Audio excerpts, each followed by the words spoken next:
גוזל אותו. דבר ראשון. דבר שני, אדם בעבודה שרצה לדעת שכל אדם שעובד ומרוויח משכורת. אדם משכורת, השם יתברך ברא את העולם עם אנשים חזקים ואנשים חלשים. למה? כתוב בגמרא, שאלה המטרונית את אישה גבוהה וחשובה, את רבי יוסי, אם בורא להם אוהב את העניים, למה שבורא עניים? שאוהב את העניים, שעשו אותם כמה שירים, שכולם יהיה כסף, שכולם יהיה רכב וכולם יהיה בית ולא יהיה בעיה של כסף, שכולם מסודרים. אמר רבי יוסי, בורא עולם אוהב את העניים, נכון, אבל עשה אותם עניים כדי לזכות את העשירים. יש אנשים שהשם יתברך השפיע עליהם, נתן להם ברכה, פרנסה, הצלחה וכדומה. למה השם משפיע עליו? זה לא רק לעצמך. תתחלק עם זה עם אחרים. השם משפיע עליך, תדע לפתוח את היד. לעזור לאחרים. למה? כדי שיהיה בך את מידת הנתינה. אם אדם לומד לתת ולתת ולתת, חוץ מהעזרה שעזרת לעני שלא מה לאכול, אתה עשית את עצמך להיות בן אדם טוב. גרמת לעצמך לפתוח את הלב כל פעם מחדש. עוד פעם לתת ועוד פעם לתת ועוד פעם לתת. כוח הנתינה. הרבה אנשים בעולם ברא להם שתי ידיים. יד אחד לקבל ויד שנייה לתת. יד אחד לקבל ויד שנייה לתת. הרבה אנשים מתבלבלים, בלבלו, ומה עושים רק רוצים לקחת. תן לי, שהכל יהיה לי, ורק אני, ורק אני. זה מידה רע של האדם. אם בורא למה רוצה ככה, לא יבוא כזה עולם. בורא למה ברא בכוונה אנשים שיש להם ואין להם, שאלה שיש להם יעזרו לאלה שאין להם. אני לא אומר שכמו שפעם אחד אמר לי הרב, כתוב בתורה ואהבת לך כמוך. אז הוא פירש, מה זה ואהבת כמוך? אם קנית לעצמך אותו, תדעי גם לחבר שלך, ואהבת לך כמוך. אם קנית לשני בית, תקנה לו גם בית.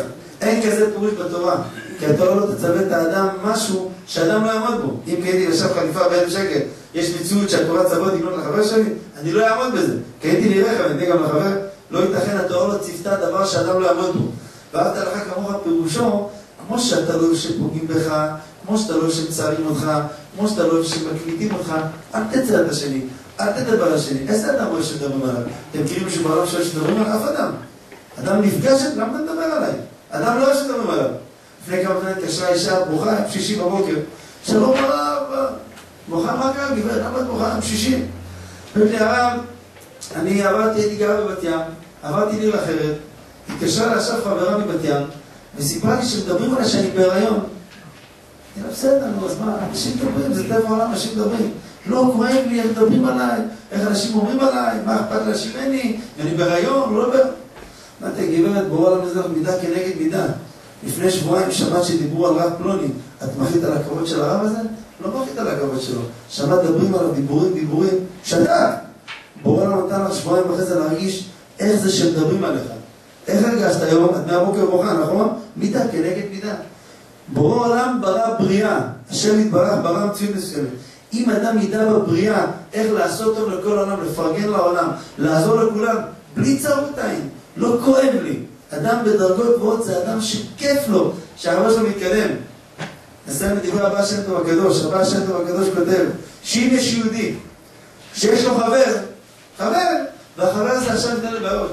אין לו כסף, יש לו בעיות, יש לו צרות, וכואב לי שיש לו בעיות. הוא מסתבר, מסכן, יש לו בעיות.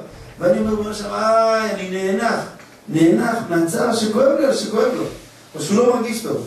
ואני נהנח על שהוא לא מרגיש טוב. אומר הבעל שם טוב, תדע, ההנחה הזאת, הצער שלך, על החבר שלך, על יהודי אחר, היא קוראת את כל המסכים שיש בשמיים. כשאנשים עושים עברות, יש מסכים. כשאתה נהנח, כואב לך על החבר, אומר הרב, אתה קורא את כל המסכים. אומר הרב, לעומת זאת, אם חבר שלי מצליח, ויש לו עוסק מצליח, ויש לו רכב חדש, וקנה בית חדש, ויש לו כסף, בגדים יפים, וגר, והוא נהנה, ולא כואב לי עליו. אני מברך אותו שלו ברכה, ולא הצלחה, ובאמת, מכל הלב, חתן, עשה עולם ב300 שקל, נהנה לבריאות, שהנה, בא לחתונה, שמח רוקד, קנה אותו חדש, אני מפרגן לו, תהנה, עזור אותו לבריאות, תעשה איתו מזור חסאים טובים, מרוויח משכורות איפה, תהנה מכל הלב, והעין שהיא לא צרה עליו. אומר הבעל שם טוב, תדע, אם אתה שמח בשמחה של השני וטוב לך, שהשני מצליח וכיף לך, אומר הרב, השמחה הזאת היא יותר גדולה מכהן גדול שנכנס לפני ולפנים בבית קודשי הקודשים. אני אסביר. יש פעם בשנה, האדם הכי גדול בעולם. מי זה האדם הכי גדול בעולם? כהן הגדול, ביום הכיפורים, נכנס לבית קודשי הקודשים להקטיר קטורת. אם הוא חושב חשב מחשבה הקטנה על אשתו, על הילדים, באותו רגע נופל למת. הוא חייב רק לחשוב על הקטורת. רק על הקטורת, על עבודת בית המקדש. מחשבה קטנה שלא שייכת לעבודה, באותו רגע נופל באמת. ולזה לפני שהוא נכנס, אבל קושרים אותו בשרשרות של ברזל. למה? כדי שאם חשב מחשבה פסולה, באותו רגע מוצאים אותו עם השרשרות. האדם הזה זה האדם הכי גדול בעולם, נכנס למקום הכי קדוש בעולם. יש אדם, אומר הבעל שם טוב, יותר גדול מהכהן הגדול. ולא פעם בשנה, כל יום. אתה יודע מי הוא? זה האדם ששמח שהחבר שלו מצליח. זה האדם ששמח שהאחיו מצליח. זה האדם ששמח שהשכן שלו שמח. זה האדם ששמח שהשני יש לו ילדים, ולשני יש בית, ולא יש הצלחה, לא משנה מה יש לו. טוב לי שטוב לך, כיף לי שכיף לך. חבר שלו, הוא נשוי עכשיו, ורוצה להיפקד, וחבר שלו נפקד. הוא מרים לו טלפון בשעה טובה שיהיה לך סליבה. אבל מה איתי? אני גם צריך ילדים.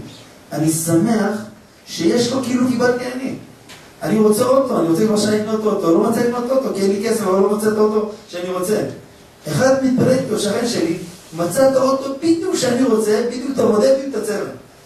עשה אותו בשעה טובה, אני שמח, כאילו אני קניתי אותו. אתה מסוגל להגיע לדרגה הזאת? לא שלך יש ולא יש. שלי אין ולא יש. ואני גם רוצה את מה שיש לו. אני רווק והוא רווק, שתינו ביחד בשיעור. ועבר הזמן הוא מתחתן לפניי, אבל גם ביחד. אתה שמח עכשיו שהוא מתחתן, כאילו אתה מתחתן. אם כן, אומר הבעל שם טוב, אתה יותר גדול מכהן גדול שנכנס לפני המלכים. אתם מבינים, רבי ובתיים, מה זה? כמה אדם יכול לזכות? הכל מידות. אם נהיה בעלי מידות, אין לנו.